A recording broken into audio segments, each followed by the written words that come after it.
बच्चों नमस्कार। आइए दशम सामाजिक विज्ञान के इस कालखंड में कुछ और भी नए पाठ के नए प्रश्नोत्तर को हम जानने का प्रयास करेंगे। बच्चों जैसे कि मैंने बताया कि हम परीक्षा की दृष्टि से कुछ चुनिंदा प्रश्नों पर भी चर्चा करेंगे। पूरे प्रश्नोत्तर पर मैं चर्चा नहीं कर रहा हूँ, तो कुछ ही प्रश्नोत्तर जो हमको समझना है, जानना है और परीक्षा में संभावित प्रश्न पूछे जा सकते हैं, तो ऐसे प्रश्नों को लेकर एक बार मैं पुनः उपस्थित हूँ। तो आइए हम आज इस कौन से अध्याय की चर्चा करेंगे। हम अध्याय 14 निकालिएगा, जहाँ पर स्वतंत्र भारत में लोकतंत्र और राजनीतिक संस्थाओं की कार्य प्रणाली, इस पाठ से हम कुछ प्रश्न आपके पास लेकर के आ रहे हैं। तो चलिए शुरुआत करते हैं। प्रश्न नंबर पहला देखिएगा बच्चों, ये दिख रहा है आपको, क्या कह रहा है प्रश्न। ये प्रश्न कहता है डॉक्टर भीमराव अंबेडकर ने मंत्रिमंडल से त्यागपत्र क्यों दिया। एक अच्छा प्रश्न इस पाठ का है, हम जानने का प्रयास करेंगे। तो यहाँ पर बच्चों हम देखते हैं कि हिंदू कोड बिल को पहले आम चुनाव 1952 के बाद प्रस्तुत करने का निर्णय हुआ था, अतः डॉक्टर भीमराव अंबेडकर ने मंत्रिमंडल से त्यागपत्र दिया। तो पूरे प्रश्न स्पष्ट नहीं हो, इसका उत्तर स्पष्ट नहीं हो रहा है। स्पष्ट इसलिए नहीं हो रहा है, तो मैं इसको स्पष्ट करूं। हिंदू कोड बिल को पहले आम चुनाव में के बाद प्रस्तुत करने का निर्णय हुआ, मगर यहाँ पर हिंदू समाज ही इस हिंदू कोड बिल का विरोध कर रहा था। कहा गया कि इसमें महिलाओं को ज़्यादा अधिकार दिया जा रहा है, जो उचित नहीं है, और इस कारण हिंदू लोगों ने इसका विरोध किया। और इस बात से डॉक्टर भीमराव अंबेडकर इतने दुखी हुए कि उसने मंत्रिमंडल से त्यागपत्र दे दिया। ये इसका उत्तर है।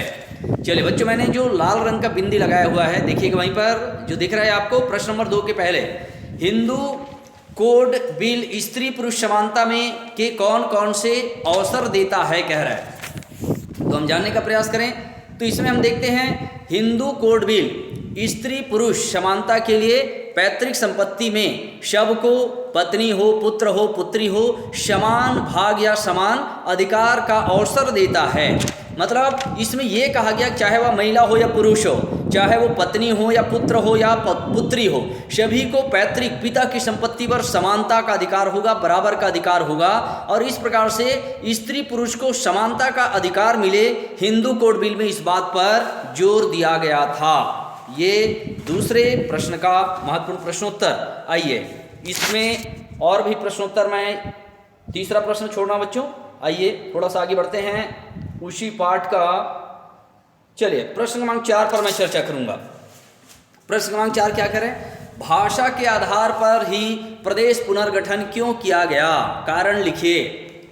तो यहाँ पर हम देखते हैं, इसका प्रश्न भी महत्वपूर्ण है और इसका उत्तर भी बहुत ही इंपॉर्टेंट है बच्चों। तो इसका उत्तर क्या होगा, एक ही रियासत में कई भाषा बोलने वाले लोग रहते थे। स्वतंत्रता आंदोलन के समय इनकी मांग थी कि राज्यों को भाषा के आधार पर पुनर्गठित किया जाना चाहिए। अंग्रेजों की प्रशासनिक इकाइयों के आगे चलकर भाषा के आधार पर प्रदेश में पुनर्गठित किया गया।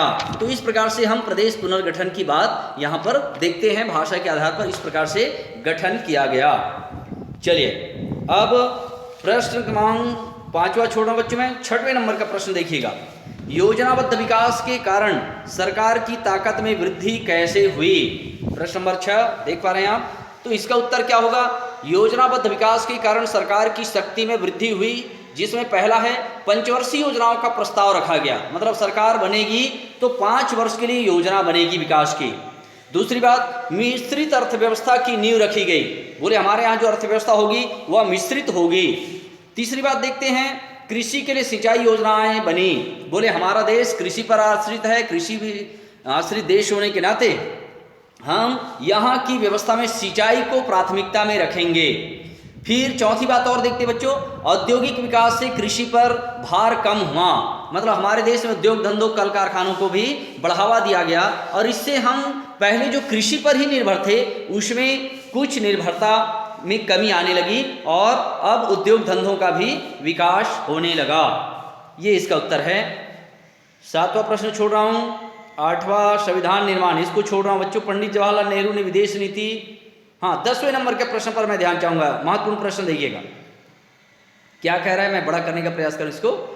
आपको पंजाब आंदोलन और असम आंदोलन में क्या समानताएं और असमानताएं दिखाई देती है।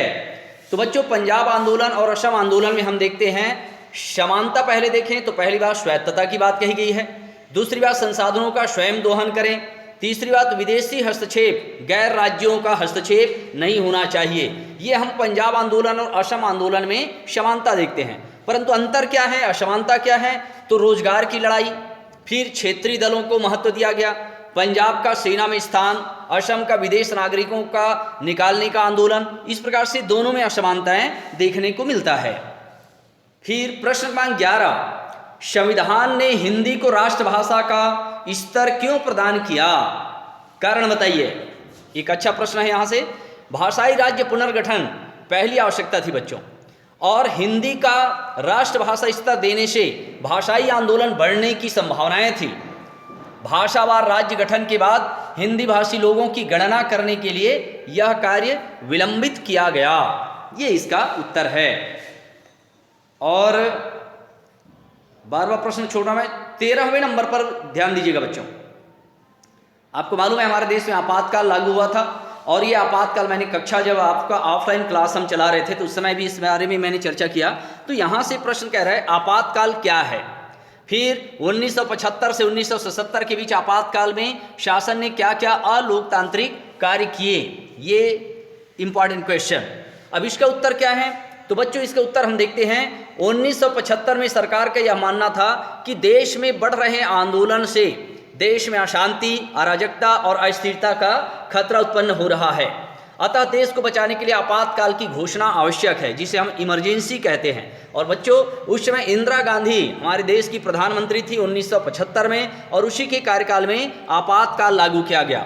और आपातकाल क्या होता है, तो आपातकाल होता है जिसमें हमें संविधान द्वारा प्रदान किए गए मौलिक अधिकारों को छीन लिया जाता है, स्थगित कर दिया जाता है, अर्थात कुछ समय के लिए हमारा मौलिक अधिकार समाप्त कर दिया जाता है, इसे आपातकाल कहा जाता है।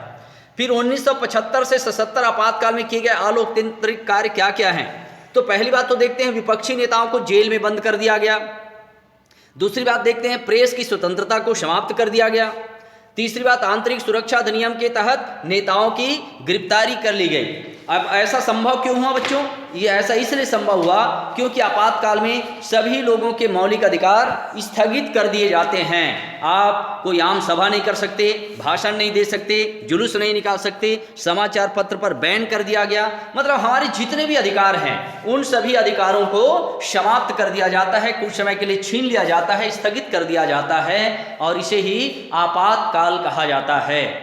हमारे देश में बच्चों इंदिरा गांधी जब प्रधानमंत्री थे 1975 में, तो उसी के कार्यकाल में आपातकाल लागू हुआ। एक ही बार हमारे देश में इमरजेंसी जैसे हालात बने, और उसके कारण आगे जाकर इंदिरा गांधी को अपने प्रधानमंत्री के जो पद पर वो थी, लोगों का आक्रोश फूटा और उसे दूसरे चुनाव में भारी पराजय का सामना करना पड़ा। ये रहा आपातकाल। और बच्चों इस पाठ का और भी कोई प्रश्न उत्तर आपको लगता है जानना चाहिए, समझना चाहिए और महत्वपूर्ण है, तो कृपया मुझे व्हाट्सएप में या जिस माध्यम से हो प्रश्न अवश्य पूछें। अगले पाठ की नई कुछ और भी जानकारी और अच्छे प्रश्नों के साथ पुनः मिलूंगा। तब तक के लिए आप सभी का धन्यवाद, नमस्कार। घरों में रहें, कोरोना की इस गंभीर समस्या के समय किसी प्रकार से लापरवाही न बरतें, परीक्षा को ध्यान में रखकर अपने स्वास्थ्य की चिंता करें और सतत परीक्षा की तैयारी करें। तब तक के लिए धन्यवाद।